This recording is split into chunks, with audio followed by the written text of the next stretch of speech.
دیکھیں اسلام میں ٹک talk use کرنا، انسٹاگرام یوز کرنا، اسلام کا ورڈ نہ یوز کریں. ادھر کنسیڈر کریں کہ آپ ایک انسان ہیں. آپ ایک انسان ہیں، ٹھیک ہے؟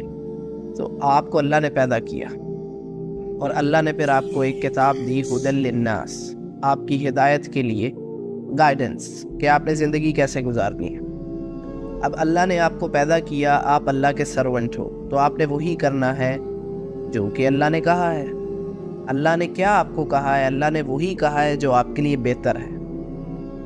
ہمیشہ یاد رکھیے گا جو حرام چیزیں ہیں، ایک پہلی بات تو یہ ہے کہ حرام چیزیں بہت کم ہیں، بہت ہی کم ہیں.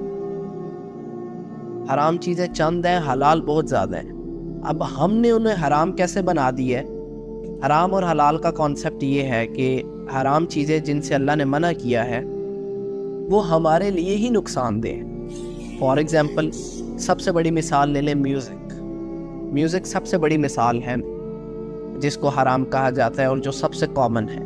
اگر آپ اس پہ ریسرچ کرو اور اسٹڈی کرو تو یہ آپ کے آئی کیو لیول کو ڈسٹرائے کرتی ہے، آپ کو ایک امیجنری ورلڈ میں لے جاتی ہے جس سے آپ کا آئی کیو جو ہے وہ بہت لو ہو جاتا ہے. آپ کو جو لانگ ٹرم میموری ہے وہ ڈسٹرائے ہو جاتی ہے، اور آپ اپنی جو روزمرہ کی زندگی ہے، جو ڈیلی لائف ہے، ڈیلی روٹین ہے، اس میں سے جو آپ کی، جس کو کہتے ہیں نا کہ آپ اس میں کانسٹنٹ نہیں رہ سکتے، آپ کی جو کانسنٹریشن ہے وہ لوز ہوتی ہے. یہ سائنس پروف کرتا ہے. ایسے ہی آپ کے پاس جو ہے الکوہل ہے، الکوہل اللہ نے حرام کی ہے.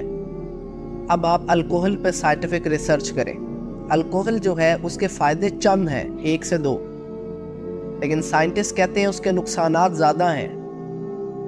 میجورٹی اس کے نقصانات ہیں، کم اس کے فائدے ہیں. تو اب اللہ نے اس کو بھی حرام کر دیا. تو جو چیزیں بھی اللہ نے حرام کی ہیں ہماری بہتری کے لیے کی ہیں. تو ہدی للناس، ہدایت ہے قرآن، للناس لوگوں کے لیے رہی ہے. خرابی کیسے ہو رہی ہے؟ خرابی ایسے ہو رہی ہے کہ اب جو بھی نان محرم اس کو دیکھ رہا ہے تو اس کے اندر خواہشات پیدا ہو رہی ہیں، اس کی کانسنٹریشن لوز ہو رہی ہے. کیونکہ یہ مرد کی سائیکالوجی ہے نا، فلسفی ہے، اس کا انکار کوئی نہیں کر سکتا. تو اس لیے یہ کہا جاتا ہے کہ جو آپ نے اگر آپ ٹک ٹاک ہے، انسٹاگرام ہے، سوشل میڈیا ہے، تو آپ جو ہے جو چیز پوسٹ کرو وہ انفارمیٹیو ہو، پروڈکٹیو ہو، اس میں کوئی رول نہ توڑا جا رہا ہو، کسی دوسرے کو نقصان نہ ہو. کسی دوسرے کو تو نقصان ہے، آپ کو بھی نقصان ہے. اگر آپ نے میوزک شیئر کیا ہے ٹک ٹاک پہ، انسٹاگرام پہ، سوشل میڈیا پر، یوٹیوب پر، اب وہ پوری دنیا میں پہنچ گیا. آپ خدا نخواستہ آپ کو نہیں پتا اگلے لمحے آپ جو ہے قبر میں ہو، تو وہ گناہ جاریہ ساری زندگی کے لیے بنتا رہے گا فری میں. تو اس لیے جو ہے حلال ہے، سب کچھ حلال ہے، لیکن لمٹس میں رہ کے انسان کو اپنا بہتر اور اپنا نقصان جاننا چاہیے. اللہ نے دیکھو، اللہ بہت ہی سمپل کانسیپٹ ہے. کوسچن جو آیا ہے حلال اور حرام کا، بہت ہی سمپل کانسیپٹ میں یہ سمجھتا ہوں کہ اللہ جس کے پاس اتنا علم ہے، دنیا کا سارا علم ہی اللہ کے پاس ہے، کیونکہ ان سب کو تخلیق کرنے والا ہی اللہ ہے. تو اللہ کیسے کوئی چیز سے منع کر سکتا ہے جو انسان کے لیے جو ہے وہ فائدہ مند نہ ہو؟ اللہ نے منع اس چیز سے ہی کیا ہے جو انسان کے لیے فائدہ نہیں ہے، نقصان ہے. یہ بات ہمیں سمجھ ہی نہیں آتی. ایک طرف ہم یہ دعویٰ کر رہے ہیں کہ اللہ جو ہے وہ رب ہے، ساری چیزوں کو بنانے والا اللہ ہے، اللہ جیسی تخلیق کوئی نہیں کر سکتا، اللہ پرفیکٹ ہے، اللہ الصمد، لم یلد ولم یولد. یہ دعویٰ ہم کرتے ہیں، مانتے ہیں. اور پھر جب اسی اللہ نے ایک چیز انسان کے لیے منع فرمائی ہے تو ظاہری بات ہے اس میں نقصان ہے. اگر آپ کو یقین نہیں ہے، آپ سائنٹیفک ریسرچ کر کے دیکھ لو.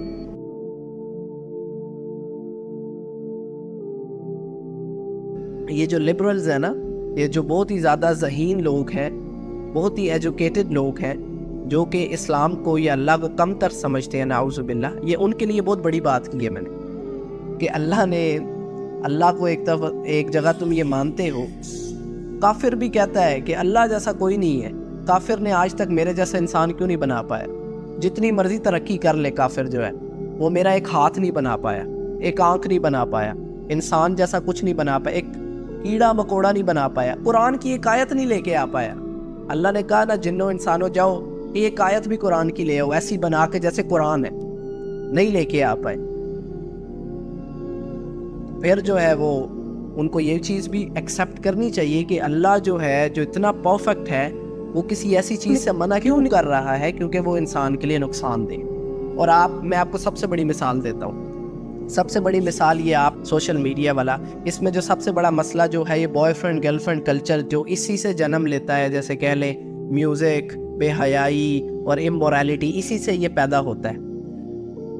ویسٹ نے یہ کلچر دیا ہے، ایسا ہی ہے نا، آپ جائیں ویسٹ میں، یو کے رو رہا ہے، یورپ رو رہا ہے، یو ایس اے رو رہا ہے، سارے رو رہے ہیں، ان کے پاس فیملی نہیں ہے، ان کے ہاں فیملی والا سین ہی نہیں رہا، ان کی نسل ہی نہیں آگے چل رہی، شادی والا کانسیپٹ نہیں ہے، نکاح والا کانسیپٹ نہیں ہے، بوائے فرینڈ گرل فرینڈ، ان کا فیملی جو سٹرکچر ہے وہ تباہ ہو گیا، ان کی نسل آگے، ان کے پاس جتنی مرضی ٹیکنالوجی ہے لیکن وہ اب رو رہے ہیں کہ ہماری نسل ہی کوئی نہیں ہے۔ ایسے تو نہیں وہ آپ کو آسٹریلیا والے ویزا دے رہے، یو کے والے ویزا دے رہے، آؤ کام کرو، ان کے پاس اپنی نسل ہی کوئی نہیں ہے۔ ان کو بھی اس بات کا پتہ ہے، وہ تو اللہ نے مہر لگا دی ہے تو وہ اس چیز کو قبول نہیں کر پاتے کہ اللہ سچ ہے اور اللہ حق ہے۔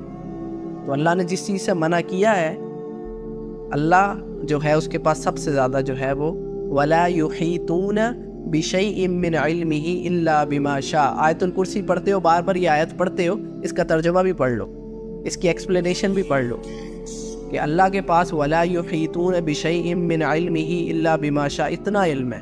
تو وہ اللہ بھروسہ نہیں کرتے، یہی مسئلہ ہے کہ زبان سے اقرار ہے لیکن یقین یا پھر بھروسے والا سین نہیں۔